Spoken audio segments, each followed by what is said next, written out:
Amanda, you have done a ton of work thinking about not only the church, but also broader speaking, like religion in America, advocating for rights, for religious freedom, for justice, thinking about healthy democracy. And you've written this book around Christian nationalism, how to end Christian nationalism. What brought you to the point of writing this book? Yeah. I asked myself that question many times during the writing Yeah. process, Caleb, as I'm sure you can understand. Uh-huh. So it really came out of my professional work, my vocational work, really, because I do view it as a calling, the work that I do. I lead an organization called Baptist Joint Committee for Religious Liberty that advocates for everyone's religious freedom. And we believe the best way to do that is by standing up for the separation of church and state as something that's good for both our pluralistic democracy and for religious organizations and religious people of all faiths, and as well as people who don't claim a faith tradition. BJC, the organization, has been around now for 88 years. And I came to the position of executive director in January of 2017. Which was just a couple of weeks before Trump was inaugurated for the first time. And as soon as I came into the job, I really started to recognize as the single biggest threat to religious freedom for all people, this growing presence of Christian nationalism. Christian nationalism, not a new thing, very old thing, but we certainly saw it becoming more increasingly violent in places like Charlottesville, Unite the Right rally, as well as Tree of Life Synagogue. And so that led into the formation of something called the Christians Against Christian Nationalism campaign in 2019. And so for several years now, I have really taken a lot of time to learn more about what Christian nationalism is, to talk about it and write about it and to audiences all over the country and in a lot of Zoom rooms during COVID, to understand how it's a threat to American democracy as well as to an authentic Christian witness. And the number one question that I kept getting everywhere I went was, what can we do? We know it's a problem. Many of my audiences are Christian audiences. They felt a real conviction to want to be more directly involved in the struggle against Christian nationalism and the project of building a society that works for all people, that really shows love for neighbor. And so that was the reason I wrote the book, was really sensing a need of Christians having a kind of resource, a way to really both plainly explain what the problem is, but then also give some actionable items or ideas on how they could get more directly involved. So you said a few words, some terms in there. Just want to hit those real quick. You use the word pluralism. What is that? Yeah. So pluralism is, and it's beyond diversity. Diversity is just a given. Pluralism is a positive. It's the idea that we welcome and appreciate and value all levels of difference. And our society has become a place of religious pluralism for especially over the last century or so, and some of that is really due to immigration, and having the United States be a place that has, again, for much of our recent history, up until very recent history, has been a place that is becoming more and more welcoming of immigrants and bringing cultures and religions that come with it. As well as, because of religious freedom in this country, we also have the freedom to change our mind about religion, to change our faith. And so there's just tremendous opportunity for religious pluralism in this country. We have religious diversity, but religious pluralism really says that we all equally belong, no matter what we believe or how we worship, or even if we're religious or not. Another term you used is separation of church and state. So I think a lot of us have heard that, but what does that mean exactly? as we think about America and the church? Yeah. So when I talk about separation of church and state, or sometimes I think an even better term is the separation of the institutions of religion and government. Mm-hmm. It's a little wordy, but I think it is both more inclusive, because church and state is itself kind of an Right. example of Christian supremacy, right? Mm-hmm. Because not everybody worships in a church. So It's a great the point. separation of religion and government, it's shorthand for the constitutional structure that undergirds the United States of America and the way that we think about religious freedom. It is the arrangement that was set up both in the original US Constitution and the First Amendment, that says that government stays neutral when it comes to religion, neither advancing nor denigrating either religion in general over irreligion, or one particular religion over another. And this was a very deliberate choice that the framers of the Constitution, the founders of the country made, growing out of their experience of having established religion in most of the American colonies, where there was a state religion that was supported by tax dollars and that was tied to one's citizenship. So, for instance, the Church of England, which was the established church in some of the American colonies, you got your citizenship through your baptism and your membership in the Church of England. Those two were inextricable. And if you were from one of the dissenting faiths, like Baptists, then you had to get special permission from the government to practice your religion. You had to apply to get a license to preach, for instance, and your tax dollars had to support the Church of England. You had to support with your money a faith that was not your own. And this structure of established religion was bad for a democratic form of government, because it didn't protect that equal belonging without regard to religious belief. And it also was bad for religion, because it's somewhat ironically, or maybe not what people would expect, but the state supported religion was actually not really very highly subscribed. People were there because they had to be, not because they wanted to be. And I think that gets to the nature of faith itself, that faith is only authentic if it's freely chosen. It can't be enforced. But in a country that has established religion, faith is enforced, and it is in those countries that faith tends to wither and die.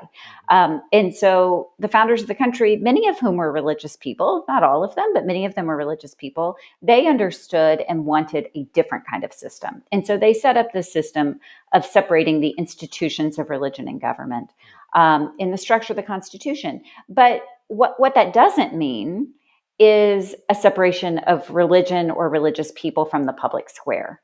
And that has been, I think, a through line throughout American society, has been an increasingly, for much of our history, an increasingly religious population, again, religiously diverse and pluralistic, that would engage directly in the matters of democracy, whether it be bringing their faith-based perspectives into the public square, or even running for office themselves. And I think that's a piece of American democracy that should be celebrated. But that robust religion depends upon, I believe, a separation of church and state. Hmm. Another term that you used, Christian nationalism.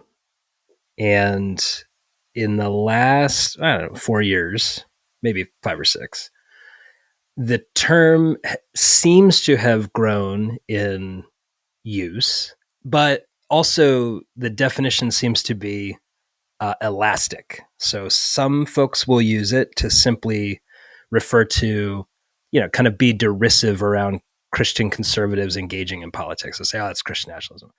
Still others will say, well, no, it's actually a political ideology, and this is what it means. How do you understand the term Christian nationalism, and how do you use it today? Yeah, well, the term that I use in the book and in all of my public speaking and writing on the topic is Christian nationalism is a political ideology and a cultural framework that tries to merge American and Christian identities. Or put another way, that Christian nationalism suggests that one has to be a Christian in order to be an American, a real American. And then that definition of Christian, though, is not reflective of the, kind of wide and varied expressions of Christianity that Yeah. we have in America. There's Yeah. so many Yeah. different ways to Right. be Christian, but the Christian and Christian nationalism is much more kind of uniformly conceived of, and I have found that it often mirrors a fundamentalist Christianity that is in line with certain conservative political priorities. To be a fundamentalist Christian is not necessarily to be someone who embraces Christian nationalism. Those two things are not the same thing. But if your ideology is that everyone has to believe the same way I do to be a real American, that this is the real. Not only is this the only authentic kind of Christianity, but this is the Christianity that needs to be reflected in law and policy. This is what it means to be an American. That tends more to Christian nationalism. So the book, and I really do focus on it as this ideology and this framework that's pervasive. That is, we can kind of see it through. It's only recently been measured in public polling and different ways of surveying the American public, but I believe it's been something that's been present throughout American history. It is also, though, a political movement. And so I think sometimes we see a lot of stories that are more focused on the political movement of Christian nationalism, which I think is important to focus on. But the movement is only successful or reaching its ends if there is an ideology in the culture on which it is leveraging its messaging and its ideas. Okay. Yeah, that's really helpful. So it sounds like we're talking about use of power. Yes. Using government power to obtain some kind of objective or end. Namely, I think in Christian nationalism, as I'm seeing it today, to enact Christian laws, to make America Christian, recognize Christianity. That's what I'm hearing a lot of purveyors of American Christian nationalism argue for. And yet there's others, I think, especially evangelicals, given their emphasis on evangelism, that would say, well, I want all of Americans to be Christians. Is there something wrong? Is that what Christian nationalism is? How would you respond to that? Well, I would say you can want all of Americans to be Christians, and you can work through your religious organizations to accomplish that goal. But what you shouldn't do, and that the Constitution actually prohibits, is use the power of the government in order to try to accomplish that goal. And I'd say not only because that is not a reflection of really loving your neighbor or respecting the religious freedom rights of other people and their ability to follow their faith dictates, but I'd also say that your efforts are not going to be very successful.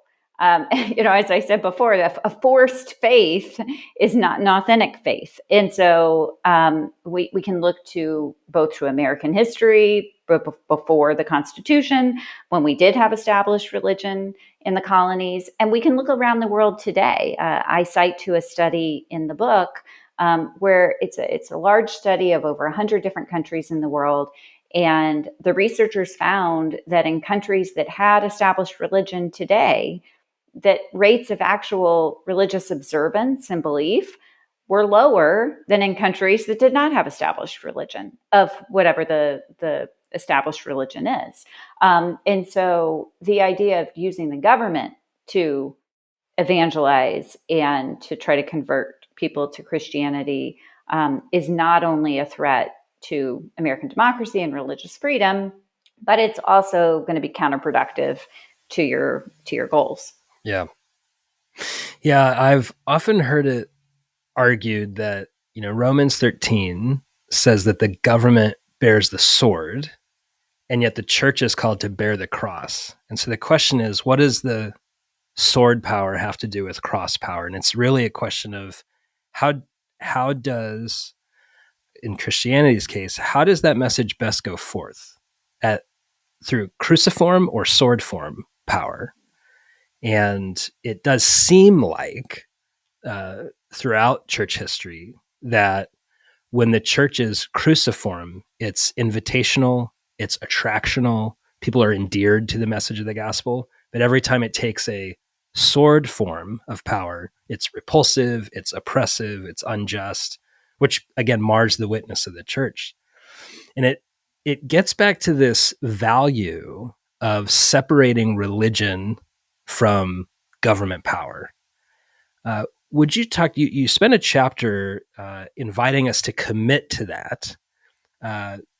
Most of us listening to this, at least to my knowledge, are Christian, predominantly evangelicals, who are trying to figure out what to do with the Christian nationalists in our lives. What would your invitation be to us as it relates to a commitment to advocating for the separation of religion and state for the sake of, in this case, the church? Yeah. Well, I guess I'm glad you brought up Romans 13, although I think it's one of the most misused Yeah, I think so and too. misrepresented chapters in the New Testament for sure. But I think we have to think about the context in which Paul was writing that letter. And the context at the time, of course, were that the Christians were a persecuted minority. And Jesus, I mean, even when you think about how Jesus conducted his life and his ministry in relation to the power structure of the Roman Empire. In the Gospels, he said, render unto Caesar the things that are Caesar's and unto God the things that are God's. Jesus recognized that God is not Caesar. So why would we try to merge God and Caesar into one by conflating American and Christian identities, or by saying that our government should be a godly government or our government should pass Christian laws? I think that contradicts the teaching of Jesus to his followers. And, Jesus his ministry was all about the people who had been left out by the people in power. He was always ministering to the oppressed and those who had been marginalized by power. And so to align ourselves with power is, I believe, to betray the commandment of Jesus to love our neighbors as ourselves. Because our neighbors who that we are called to love are the ones who are being left out by the systems of power. And so that's just kind of that's a theological response to why we should care about the separation of religion and government. From a practical standpoint, I think it's vital for the church's ministry in our world that we have the necessary independence from government control. In addition, to respecting the religious freedom rights of all people and not using the government to impose our way of thinking on everyone else, we also need to beware of our faith being co-opted by the government. And one of my favorite quotes to use, and this is from an old time, more than 200 years ago, Baptist pastor John Leland, who ministered in Virginia, very close to where James Madison lived, and so in some ways was an influence on James Madison, the father of the Constitution. And he warned about what happens when the state assumes our religion as a state religion. And I'll just read it. He wrote, "The fondness of magistrates to foster Christianity has done it more harm than all the persecutions ever did. Persecution, like a lion, tears the saints to death, but leaves Christianity pure. State establishment of religion, like a bear, hugs the saints, but corrupts Christianity and reduces it to a level with state policy." So if our faith is used to prop up a state policy or the idea, if it's then it takes the sacred and reduces it to the secular in ways that really do compromise our faith itself. So that's a practical reason that I think it's important for churches to insist on a separation between religion and government, not be used by the Mm-hmm. state, Yeah. for our faith not to become just a political slogan. And when it's used, it can often be used in ways that are oppressive or marginalizing or discriminatory in ways that are in conflict with the gospel. Yeah. So I think that is an important piece. And then also, we have to have a necessary independence from the state in order to speak truth to power. If we are going to Mm. hold government and government's officials to account, then we need to be sure that we don't get too cozy with them. Mm-hmm. And I think that idea of being separate is something that, again, church leaders have known for a long time. And I'll quote another Baptist, a little more recent, but Martin Luther King Jr. Dr. King, once wrote, "The church must be reminded once again that it is not to be the master or the servant of the state, but the conscience of the state.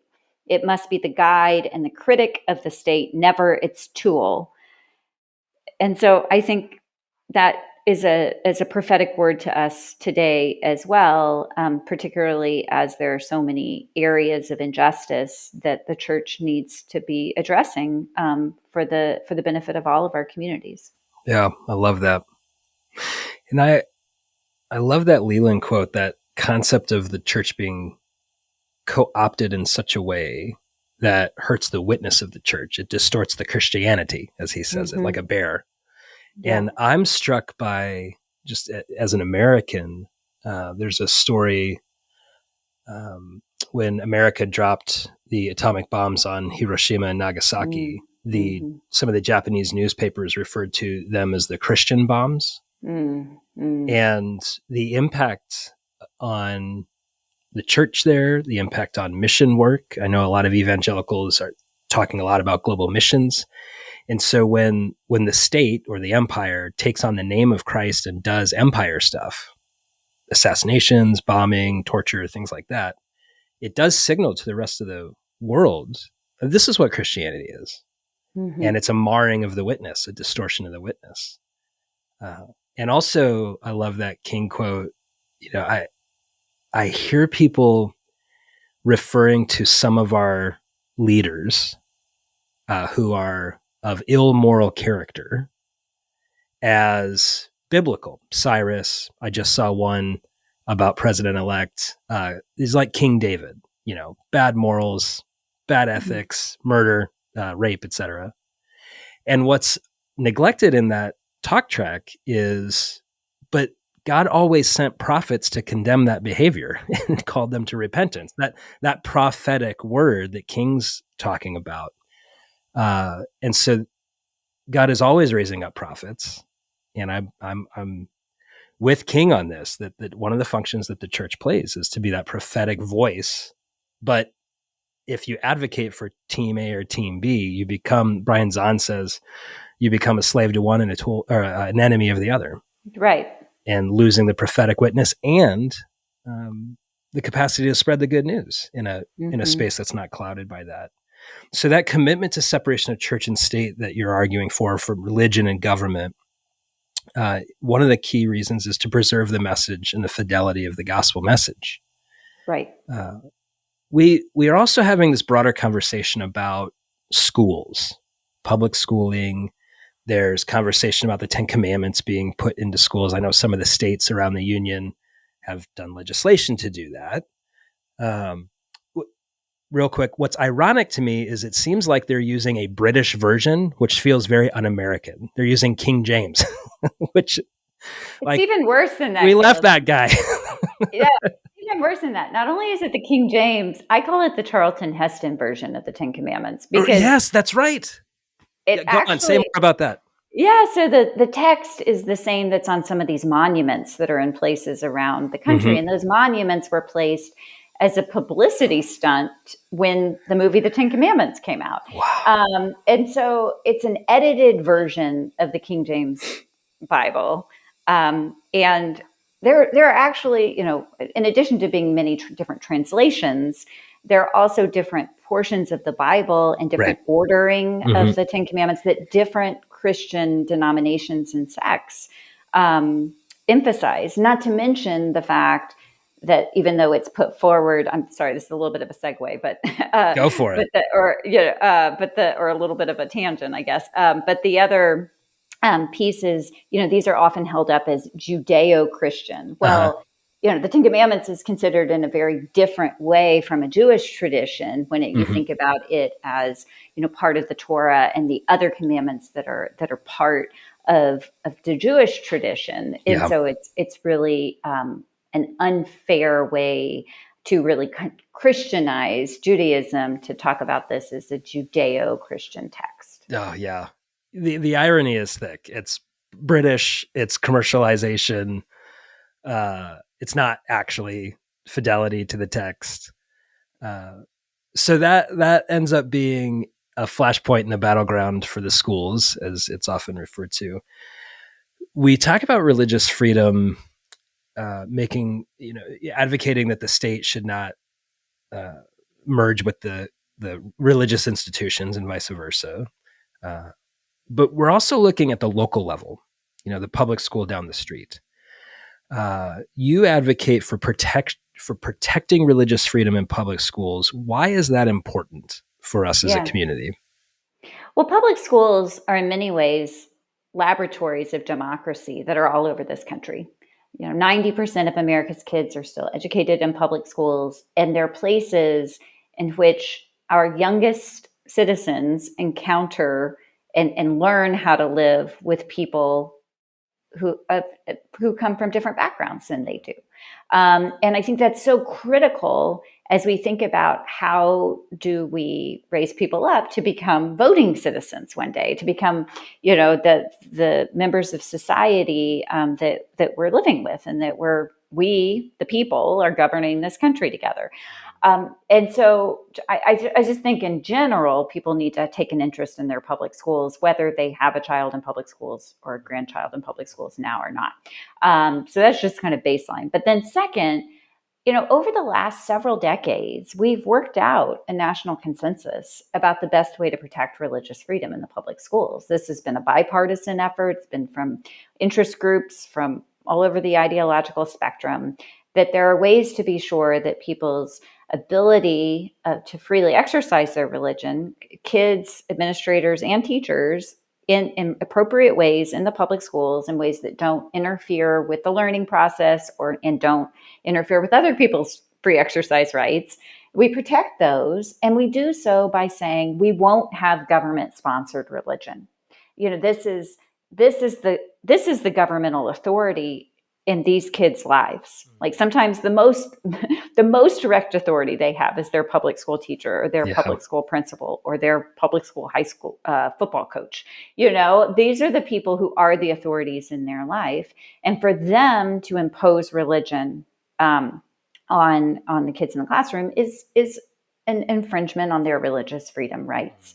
But what we've seen, especially over the last few years, is a concerted effort by the movement of Christian nationalism to try to pass laws that undo all of those decades of consensus, that inject government-sponsored religion into the public schools.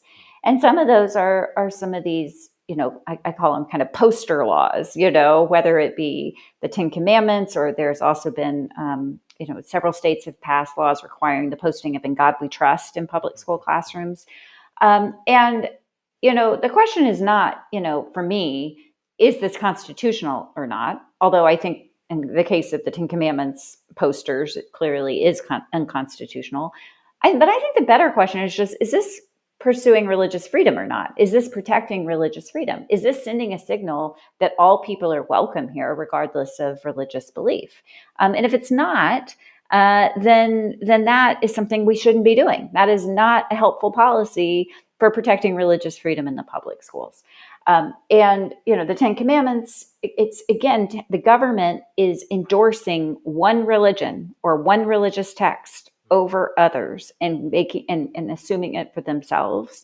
And that is, I think, a direct violation of the No Establishment Clause of the First Amendment, but also runs into all the problems we've already talked about when it comes to the government trying to use religion as a prop in ways that really reduce the value of the religion itself. So let me ask you a few questions that I hear people asking. Are kids able to practice their religion in Oh, school? for sure. Like Yeah. they can pray? Yes. Can Kids they can bring pray. their Bible to school? They can bring their Bible to school. Now, this is one of my predecessors. One of his best lines, I thought, was, "As long as there are math tests, there will be prayer in school."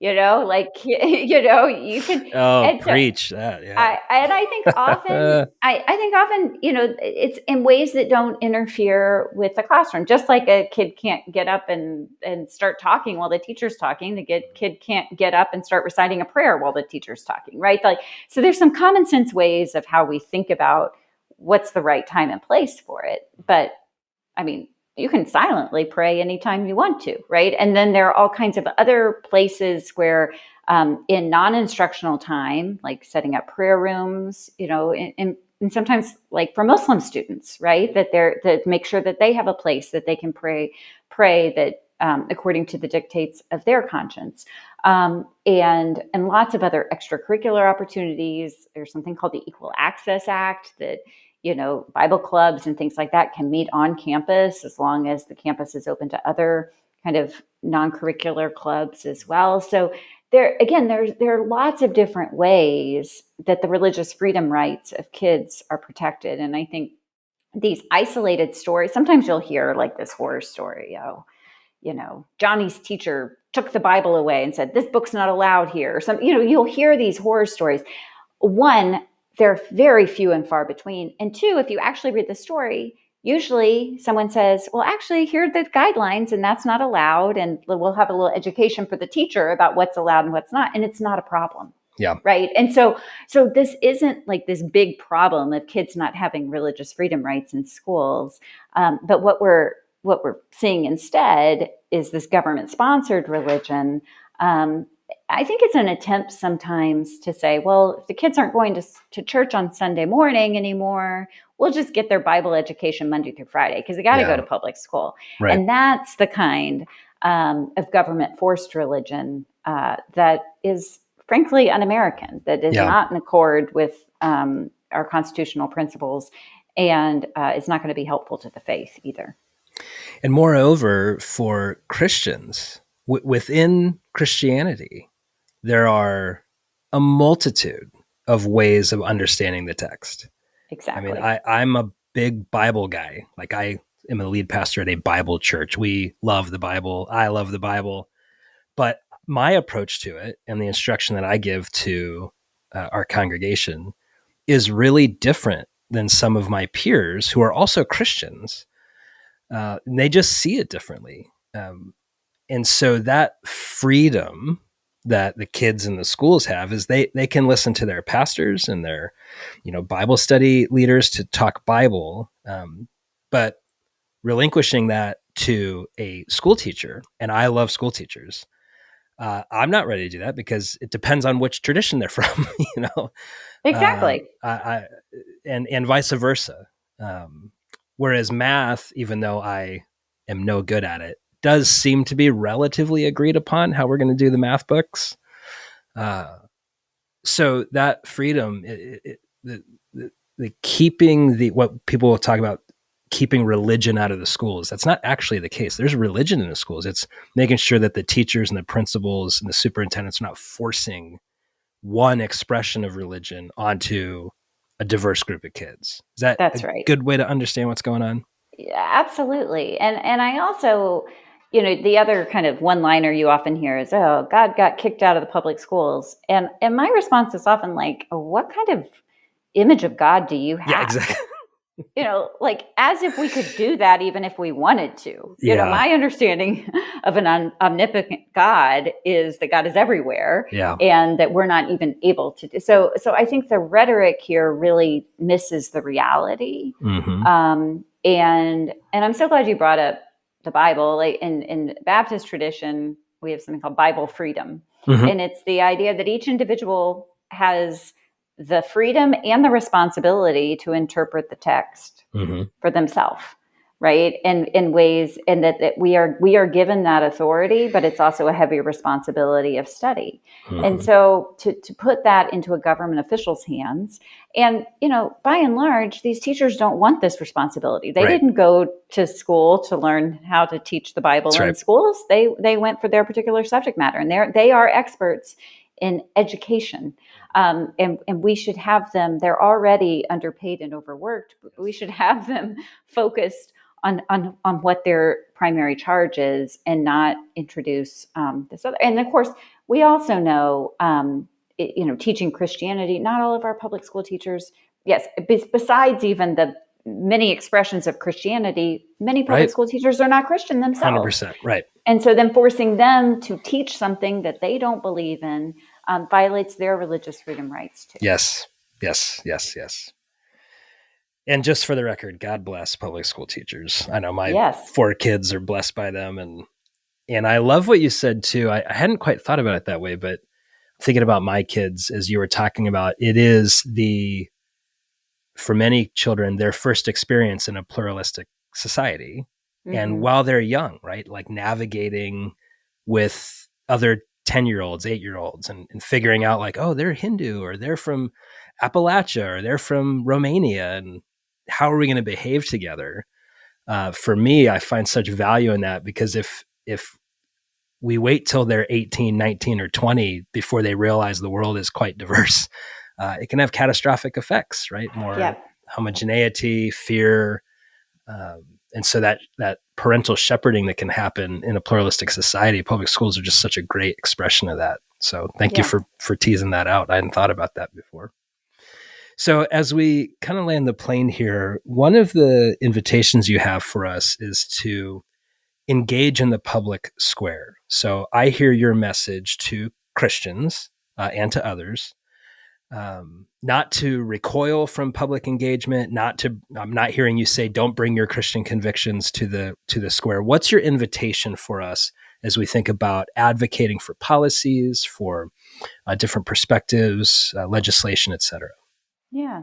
Well, I think one thing we haven't talked about is, there is definitely Christian privilege and even Christian supremacy in our society, right? Like we who are Christians, and particularly we who are white Christians, enjoy a sort of privilege just by virtue of those identities.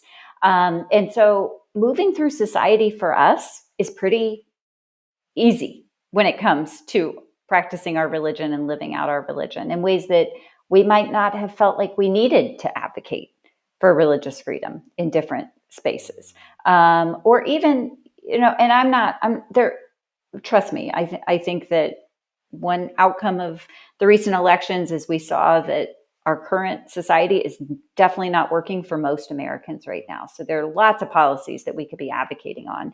But I think this particular one, we might not understand from our personal vantage point, like, what do we have to lose, with this proliferation of Christian nationalism? And so I would just really encourage people to say that kind of attitude, or that kind of complacency about not kind of getting more engaged on these issues, is part of the reason that we're in the problem that we're in today when it comes to a proliferation of Christian nationalism.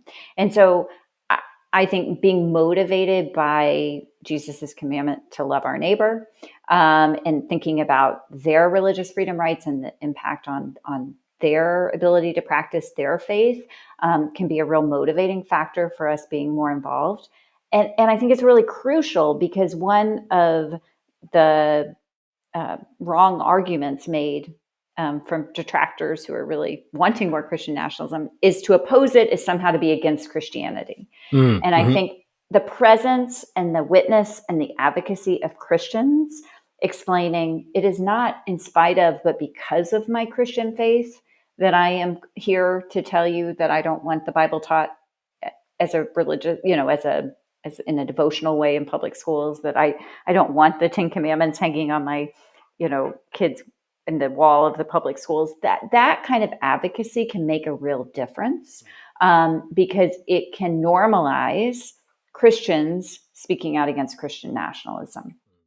And there's, I do believe that a majority, and the public polling bears this out, that a majority of Americans don't want to end separation of church and state, don't want these incursions of Christian nationalism into our government. But the majority of us are also not really actively speaking out against it. And so we need to have more people involved in direct democracy and making those views known and normalized. That's good. Well, Amanda, thank you so much for being with us. This has been so helpful as we're thinking about the nature of our union and also our faith and how those two things work together. Where can people find you and your work? Yeah, so several websites. One is bjconline.org. Another is christiansagainstchristiannationalism.org. And you can learn all about the book and links to buy it at the websites endchristiannationalism.com. I also co-host a podcast myself called Respecting Religion that focuses on religion and the law. And so invite people to check us out there. And I'm on the platform X at Amanda Tyler BJC. Cool. Well, I highly recommend your book and your podcast to our listeners. So thank you so much for being with us. Appreciate you being here. Me. Absolutely. Great conversation.